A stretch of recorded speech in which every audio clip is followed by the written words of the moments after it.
తిరుమల లడ్డూలో జంతువుల కొవ్వు కలిసింది అని ముఖ్యమంత్రి, Pig fat, cow fat, fish oil కలిసింది అని ఉప ముఖ్యమంత్రి, అక్కడితో ఆగకుండా అలా ఫిష్ ఆయిలు ఆహ్, ప కౌ కౌ కౌకి కౌ ఫ్యాటు, పిగ్ ఫ్యాట్ కలిసింది 1,00,000 లడ్లు అయోధ్యకు పంపించారు అని చెప్పి కూడా చాలా దారుణంగా వీళ్ళు వ్యాఖ్యలు చేసిన తర్వాత చివరికి సిబిఐ ఫైనల్ ఛార్జ్ షీట్‌లో ఇవన్నీ తప్పు, అటువంటివి ఏవీ కలవలేదు అని చెప్పి వాళ్ళు క్లియర్ కట్‌గా మెన్షన్ చేసి ఛార్జ్ షీట్ ఏశారు. అయితే ఎవరైనా ఇప్పుడు ఏం ఏం చేయాలి?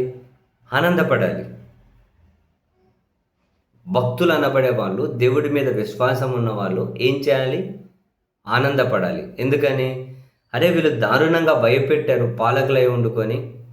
అరే మేము కూడా అప్పుడు ఆలోచించలేకపోయాం. ఏ ఆధారాలతో వీళ్ళు ఇంత దారుణంగా మాట్లాడుతున్నారు అని.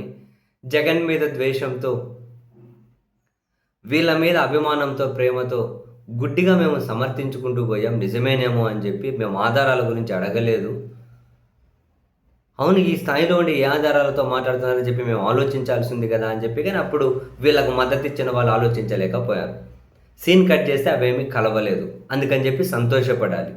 ఇలా కొందరు సంతోషపడే వాళ్ళను కూడా సంతోషపడనీయకుండా ఇప్పుడు ఇటువంటి దారుణమైన వ్యాఖ్యలు, ఆరోపణలు చేసిన బ్యాచ్ ఏం చేస్తుంది? కల్తీ జరిగింది అని ఫ్లెక్సులు పెడుతూ ఉన్నారు. ఇంక అసలు గొంతులు దించుకొని టీవీ ఛానళ్ళల్లో పెద్ద పెద్ద ఇంట్రోలు అయ్యి, రండి దమ్ముంటే డిబేట్‌కి రండి, దమ్ముంటే డిబేట్‌కి మమ్మల్ని పిలవండి అన్నోళ్ళని ఎవడు పిలవడు.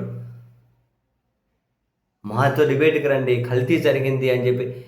అరే జంతువులకు కలవలేదు వీళ్ళు చెప్పినట్లు అని సిబిఐ చెప్పినా కూడా లేదు, కల్తీ జరిగిందని ఆ తిరుపతి లడ్డూతో రకరకాల ఎడిటింగులు చేసి వీడియోలు పెడుతున్నారు. ఫ్లెక్సులు పెడుతూ ఉన్నారు. అంటే వీళ్ళు జంతువులకు కలవలేదని చెప్పి బాధపడుతూ ఉన్నారా ఏంది? అంటే మాకు రాజకీయంగా నష్టం జరుగుతుంది, తిరుపతి లడ్డూను ముందు పెట్టి రాజకీయం చేద్దాం అనుకుంటే బెడిసి కొట్టింది అని కాళ్ళు కాలిన పిల్లులాగా ఎగిరెగిరి పడుతూ ఉన్నారు.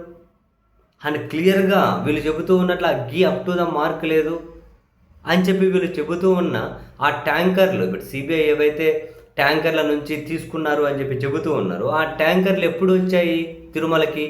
12/6/2024 ఒక ట్యాంకరు, 26/2024 ఒక ట్యాంకరు, 25/6/2024 ఒక ట్యాంకరు, 4/7/2024 ఒక ట్యాంకర్.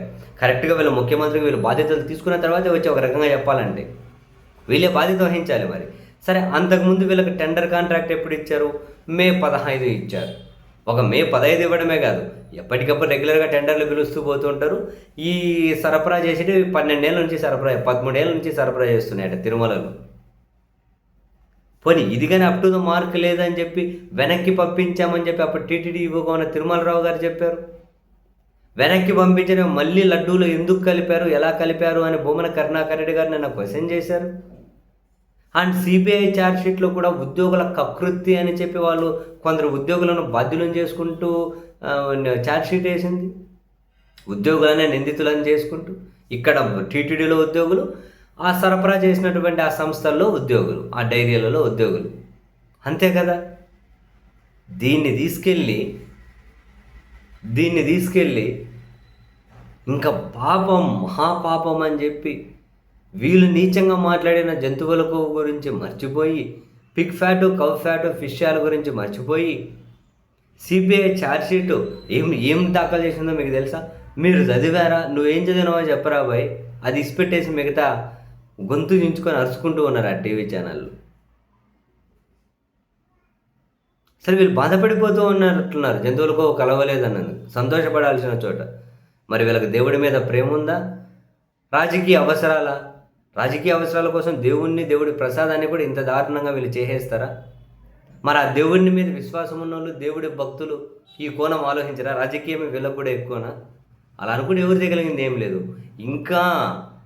ఇంకా దారుణాలకు తెగబడండి. ఒట్టి మాటలే కదా, ఇంకా దారుణాలకు తెగబడండి. అరే ఇంత నీచంగా మాట్లాడాం మనమని కనీసం ప్రాయశ్చిత్తం కూడా లేకుండా ఏందండి ఇదంతా?